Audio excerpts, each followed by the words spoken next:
ભરૂચમાં વિદ્યાર્થીઓ પર થયેલા અત્યાચાર અને દમનના વિરોધમાં અવાજ ઉઠાવનાર કોંગ્રેસ અધ્યક્ષ મલ્લિકાર્જુન ખડગે અને લોકસભાના વિરોધ પક્ષના નેતા રાહુલ ગાંધી સહિતના દેશના શીર્ષ નેતાઓની ધરપકડ કરવામાં આવી છે।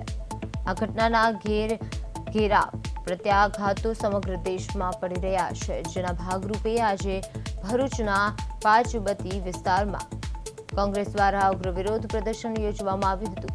ભરૂચ કોંગ્રેસના આગેવાનો અને મોટી સંખ્યામાં કાર્યકરોએ પાંચબતી 4 રસ્તા પર ભેગા મળીને સરકાર વિરોધી જોરદાર સૂત્રોચ્ચાર કર્યા હતા અને પોતાનો રોષ વ્યક્ત કર્યો હતો।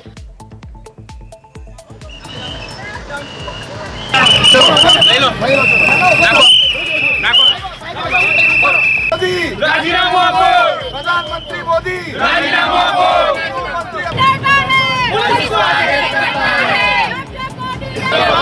अमित शाह नहीं चलेगी, नहीं चलेगी। भाजपा तेरी तानाशाही आपो। अमित शाह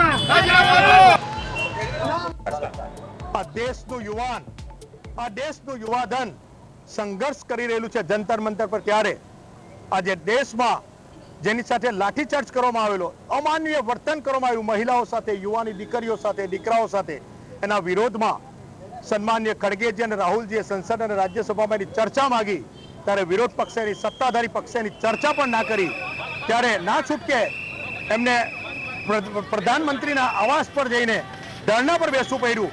ત્યારે તેમની સાથે ચર્ચા કરવા બહાર પણ ના અવાયું, એમની સાથે વાતચીત કરવા પણ ના અવાયું અને એમને પોલીસને આગળ કરીને એક દેશની અસર, આવતીકાલના યુવાનોની એક આસ રાહુલ ગાંધીની ધરપકડ કરવામાં આવી। એની વિરોધમાં આજે અમે આ દેખાવ પ્રદર્શન ભરૂચમાં કરી રહ્યા છે। ત્યારે આ દેશમાં આજે જુલ્મ યુવાનો પર થઈ રહેલો છે।